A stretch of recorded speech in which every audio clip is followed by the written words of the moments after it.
semuanya, selamat datang di Otak Obrolan Pintar. Nah, hari ini bersama saya Sophie Suryana, kita akan membahas topik yang sangat menarik apalagi buat kita anak kosan. Nah, apa sih topik pembahasan kita hari ini? Nah, topik yang kita bahas itu adalah hemat boleh, sakit jangan. Jangan relate sama topiknya. Hari ini saya membawakan narasumber yang berasal dari jurusan gizi nih. Boleh perkenalan diri dulu deh. Halo semuanya, perkenalkan nama saya Akila Raisa Rahmadia dari Prodi Gizi Angkatan 22. Nah, hari ini kita akan mengulik gimana sih caranya walaupun kita hemat, kita tuh bisa tetap sehat. Penasaran kan? Simak baik-baik ya. Nah, kita masuk ke pertanyaan yang pertama. Kita sebagai anak kos kan pengen banget ya hemat, tapi yang ada baru aja kita makan 1 jam, tapi rasa laparnya udah datang lagi. Akhirnya kita jajan. Nah, gimana sih teh caranya biar rasa laparnya itu, biar rasa kenyangnya itu tahan lama, biar kita itu gak selalu jajan lagi. Nah, ada tips dari aku nih, biar kita tuh gak cepet lapar. Caranya adalah kita bisa makan makanan yang mengandung indeks glikemik yang rendah. Apa sih indeks glikemik itu? Indeks glikemik itu adalah indikator cepat atau lambatnya penyerapan karbohidrat dalam meningkatkan kadar gula darah. Makanan indeks glikemik rendah dapat memberi rasa kenyang yang lebih lama sehingga dapat membantu tubuh untuk mengoptimalkan penyimpanan gula. Apa aja sih contoh makanan indeks glikemik rendah itu? Contohnya itu ada dari sebagian besar sayur dan buah. Dan ada juga roti dari gandum utuh, plain yogurt, susu kedelai, susu almond, chia seed, telur, juga minyak, olive oil, dan lain-lainnya. Nah, berarti kita tuh harus makan sayur ya, biar rasa kenyangnya itu tahan lama. Yang kedua, anak kos itu kan suka banget ya ngerangkep jam makan, apalagi dari jam sarapan dirangkep ke jam makan siang. Nah, itu sebenarnya bahaya nggak sih teh?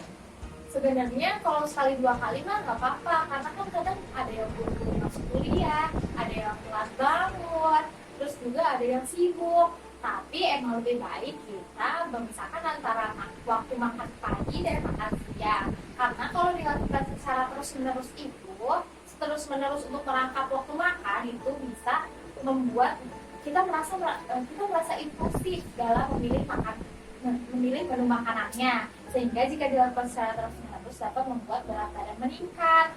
Nah, tentu saja berat badan meningkat itu bisa meningkatkan resiko obesitas, penyakit kardiovaskular, dan diabetes mellitus tipe 2. Jadi, makanan yang dirangkap itu berbahaya ya kalau dilakukan secara terus-menerus dan setiap hari. Nah, ternyata sekali-kali kenapa jam makan itu nggak apa-apa guys, asal jangan terlalu sering dan bisa balance dengan pola makan yang seimbang. Kita lanjut ya ke pertanyaan yang ketiga. Seperti yang kita tahu, kebutuhan protein itu penting banget bagi tubuh. Tapi kita sebagai anak kos itu tahu juga kalau si daging ini mahal. Bagi buat kita anak kos itu kalau mending ya. Itu ada nggak sih pilihan selain daging yang lebih affordable yang bisa dibeli sama anak kos? Ada nih teh pengganti makan protein dari daging yang mahal. Tapi sebelum itu kita tahu nih protein itu kan ada protein nabati dan protein hewani. Nah, protein nabati itu yang kita kenal itu ada tahu dan tempe. Nah, protein hewani untuk mengganti daging itu ada daging ayam, hati ayam, telur, dan ikan. Nah, ingat juga ya, perlu diingat juga nih teman-teman. Kalau kita habis makan protein itu lebih baik kita minumnya es teh jeruk. Kenapa? Karena es teh jeruk itu mengandung vitamin C. Nah, vitamin C itu mempercepat penyerapan protein dalam tubuh. Sedangkan kita harus menghindari minum teh setelah makan protein karena teh itu mengandung kafein yang dapat menghambat proses penyerapan protein dalam tubuh. Ternyata banyak ya pilihan selain daging yang lebih affordable. Tadi pilihannya itu ada ayam, telur, sama ikan. Lanjut ya ke pertanyaan yang keempat. Teman-teman pasti banyak banget yang mau mulai pola hidup sehat, tapi bingung gimana mulainya. Ada tips gak sih dari Trianto? Ada nih tips dari aku. Tips dari aku untuk mulai pola hidup sehat adalah makan makanan yang bergizi seimbang dengan porsi sepertiga makanan pokok dan sayur dan seperempat porsi protein dan buah. Yang kedua, perbanyak minum air putih, tidur yang cukup, jauhi stres, dan rutin berolahraga. Nah, jadi kita bisa mulai dari makan makanan bergizi dan berolahraga ya Teh. Nih, lanjut ke pertanyaan terakhir. Tips hemat tapi tetap sehat dari Teh Akila. Apa ya? Tips hemat tapi tetap sehat.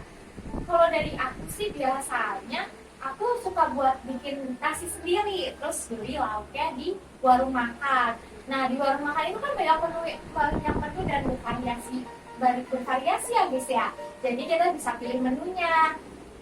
Nah, misalnya nih kita beli sayur 7.000 dan protein apa aja kayak ikan atau ayam atau telur itu 8.000. Itu kan bisa 2 kali makan ya. Terus ditambah lagi nasi yang kita buat, jadi kan lebih hemat. Aku ada rekomendasi menu nih buat kalian. Menunya adalah tumis kangkung, ikan tongkol, tempe goreng, dan es jeruk. Enak banget kan kalau dimakan siang-siang. Wah, enak banget tuh Teh. Nah, itu dia tips dari Teh Akila yang bisa kita praktekin nih teman-teman. Nah, gak terasa ya, waktunya udah habis. Terima kasih buat Teh Akila yang udah berbagi ilmu dan meluangkan waktunya untuk mengisi otak kali ini. Sama-sama Teh Sofi, terima kasih juga. Semoga teman-teman bisa langsung praktekin tips-tips yang sudah dibagikan oleh Teh Akila tadi. Saya Sofi Sarjana, pamit undur diri. Wassalamualaikum warahmatullahi wabarakatuh.